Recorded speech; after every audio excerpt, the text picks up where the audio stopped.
Atal Tinkering Laboratory. Thank you, sir. Thank you. Sri Hanuman Beniwal. सभापति महोदय, सदन में आज वैन पत्र विधेयक 2024 पर चर्चा हो रही है। मैं इस अवसर पर वैन पत्र विधेयक 2024 के संबंध में अपने विचार प्रस्तुत कर रहा हूं। सभापति महोदय, ये विधेयक किसी वैन पत्र में नामित पारिस्थिति तथा किसी वैन पत्र के पृष्ठांकित के बाद में अधिकारों और दायित्वों के अंतरण से संबंधित जिस वैन पत्र में वर्णित माल की संपत्ति पारिस्थिति या पृष्ठांकित होने के कारण संक्रांत किया जाता है। इस विधेयक में से कई प्रावधान जो व्यापारिक व्यवस्था, माल ढुलाई और आर्थिक प्रक्रिया को प्रभावित करेंगे, लेकिन इस विधेयक से सरकार की नीतिगत खामियां भी स्पष्ट रूप से दिखाई पड़ रही है, जो उद्योग जगत और छोटे व्यापारियों के लिए हितों के विपरीत है। सभापति महोदय, विधेयक की जटिलता और अस्पष्टता। सरकार द्वारा प्रस्तुत ये विधेयक अत्यधिक जटिल और अस्पष्ट भाषा में लिखा गया है। इसमें निहित कई प्रावधान स्पष्ट नहीं है और कानूनी दाव पेंचों में उलझे हुए हैं।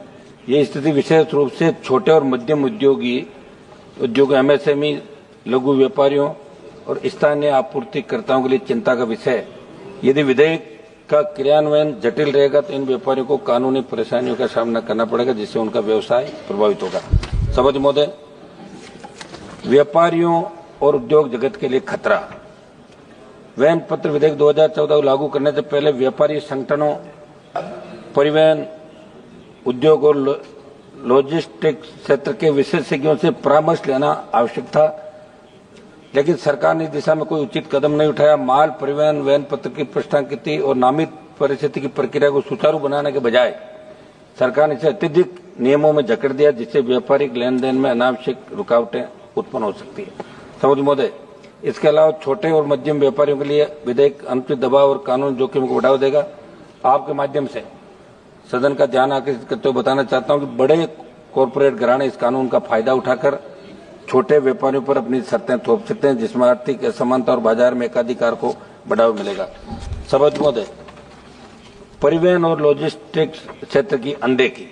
इस विधेयक से परिवहन और लॉजिस्टिक्स क्षेत्र पर सीधा प्रभाव पड़ेगा, क्योंकि माल के स्वामित्व के हस्तांतरण में परिवर्तन लाने का प्रयास किया गया है, लेकिन सरकार ने स्पष्ट नहीं किया कि इस परिवर्तन का परिवहन कंपनियों, ट्रक मालिकों और गोदाम प्रबंधकों पर क्या प्रभाव पड़ेगा। अगर कोई विवाद उत्पन्न होता है तो इसका निपटारा कैसे होगा, न्यायिक प्रक्रिया कैसे चलेगी और छोटे ट्रांसपोर्टर को इससे बचाने के लिए क्या उपाय किए गए, इन सभी प्रश्नों का उत्तर सरकार के पास नहीं। सभापति महोदय, किसान और कृषि उत्पादों पर प्रभाव। यह विधेयक किसानों को भी प्रभावित कर सकता है, क्योंकि कृषि उत्पादों की ढुलाई, भंडारण और व्यापार में वैन पत्र का महत्वपूर्ण स्थान होता है। यदि किसानों और कृषि व्यापारियों के लिए माल की स्वामित्व परिस्थिति जटिल हो जाती है तो पहले से ही मंडी और व्यापारिक नियमों से जूझ रहे संकट में और फंस जाएंगे। सभापति महोदय, विवाद समाधान तंत्र का अभाव। इस विधेयक में कोई ठोस विवाद समाधान प्रणाली का उल्लेख नहीं है। यदि वैन पत्र के संबंध में कोई विवाद उत्पन्न होता है तो इसका निपटारा कैसे होगा, यह स्पष्ट है। इससे व्यापार जगत को कानूनी प्रक्रिया में उलझना पड़ेगा, जिससे आर्थिक गतिविधियों की गति धीमी हो सकती है। सभापति महोदय, सरकार ने इस विधेयक को बिना व्यापक चर्चा के संसद में पेश किया। इससे स्पष्ट होता है कि विधेयक सरकार की हड़बड़ी और दूरदर्शिता का प्रतीक है। सरकार द्वारा लाए जा रहे कई विधेयकों की तरह यह विधेयक भी एक प्रबंधन के बजाय नियंत्रण की मानसिकता जैसे। सभापति महोदय, जब सरकार लगातार बनी थी 19 और अब आपके 24 के अंदर, 14 के अंदर, तब आपने हमेशा एक वादा किया था कि जितने भी अनावश्यक विधेयक है, बिल है, उनको हम खत्म करेंगे। लेकिन यहाँ तो बिल पे बिल लाए जा रहे हो आप, और मुझे नहीं लगता कि इन बिलों का औचित्य है। जो बिल लाए जाने चाहिए देश हित के अंदर, उन बिलों को सरकार लाए तो ज्यादा फायदा हो सकता है। मैं इस बिल का विरोध करता हूँ। Thank you.